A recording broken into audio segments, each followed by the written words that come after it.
Hello, witches. I ended up not going to Salem today because the reason for the trip got canceled. Plus, it's kind of rainy and crappy here. So I'm just kind of hanging out watching movies and stuff today. This video is going to be a response video to Broken Butterfly 666. She did a video on her experience with a Christian. A Christian came up to her in a bookstore because they saw her reading pagan books or books about witchcraft, and they gave her one of those little tracts that explains, the gospel and how to be saved. So I have kind of a unique story in that I have actually been one of those people. I had a few years in my 20s where I actually got into fundamental Christianity to the point where I was on the buses, I was knocking on people's doors and telling people how to be saved. I was in all kinds of ministries because that's what happens. Once you're involved, they push and push and push for you to be involved in everything. I was at church Wednesday night. Thursday night I was on the buses. Saturday was another walking around, door knocking type of thing. Sunday morning, Sunday evening, and it basically ends up consuming your life. My husband is still heavily involved. I've done a few videos on that, but that's not the subject of the video. So let's see. I have kind of a weird understanding of things, having been involved in that. My take on it, first of all, let me explain. Broken Butterflies responded by asking this woman if she knew anything about witchcraft or if she had ever studied our faith. And the woman really didn't know anything about it. I would have a different approach because I know a lot about both. As a teenager, I started to be interested in witchcraft. I think I've always had kind of an interest since I was a little kid because I have a lot of witchy experiences from the time I can remember. I was raised Catholic, but I always felt like something was missing from that.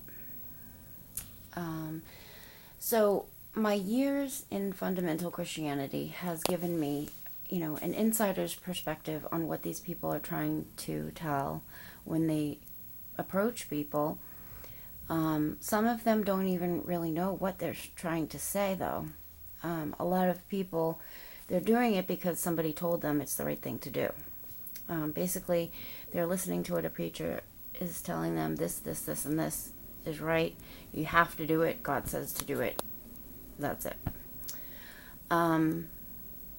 There's all these rules and regulations and requirements and all of that.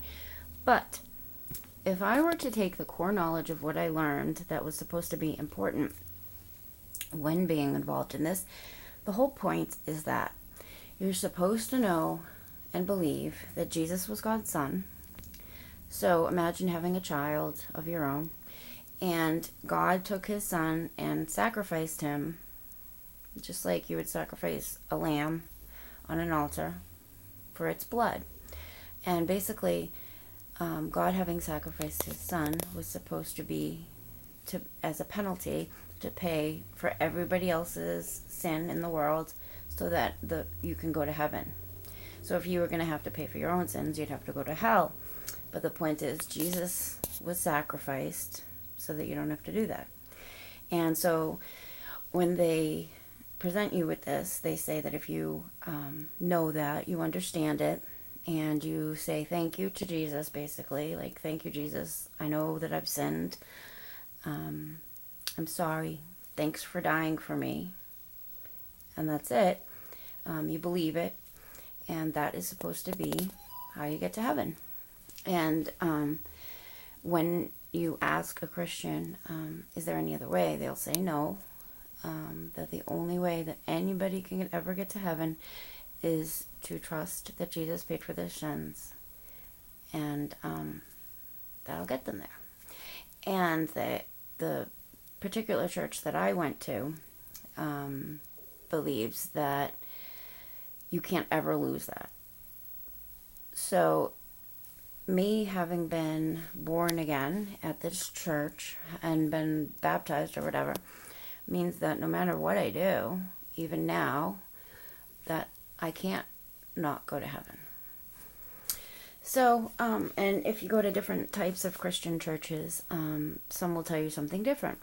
A Pentecostal church would tell you that every time that you sin, you have to start over from scratch.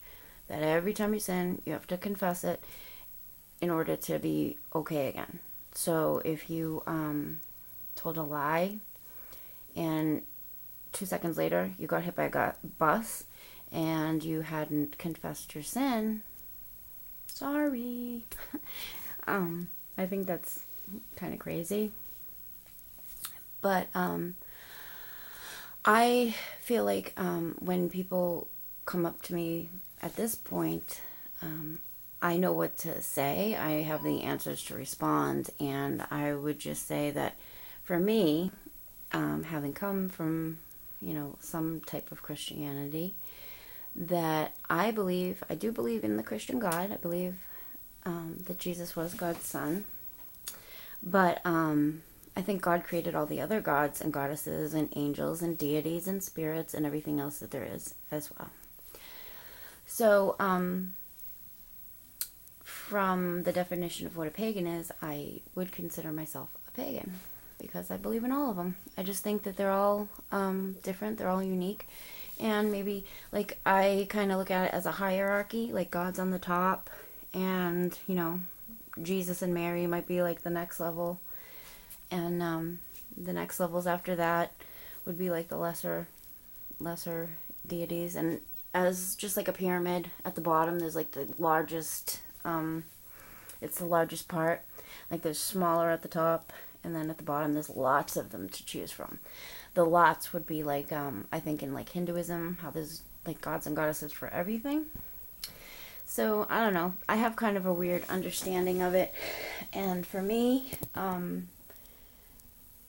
it only made delving into Christianity didn't make me see witchcraft or paganism as a lie or as wrong. It just gives me a different understanding of it. For me, I just factor it all in, and it kind of all makes sense in my head and in my weird understanding of it. I've never really come across a lot of people that have the same views as me, but I don't know, for some reason I'm able to make sense of it all.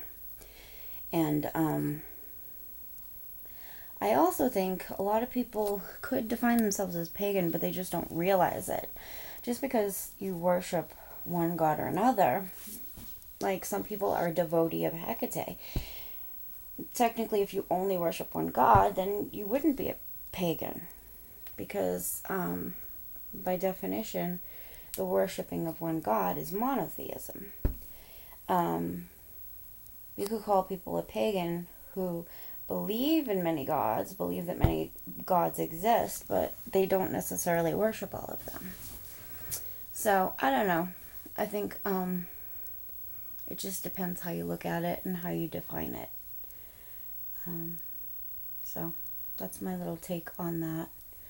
And I don't think you have to necessarily believe in God, believe in Jesus, and not believe in everything else. I think you can believe in it all. I do. So that's it. Hope you guys liked it. Bye.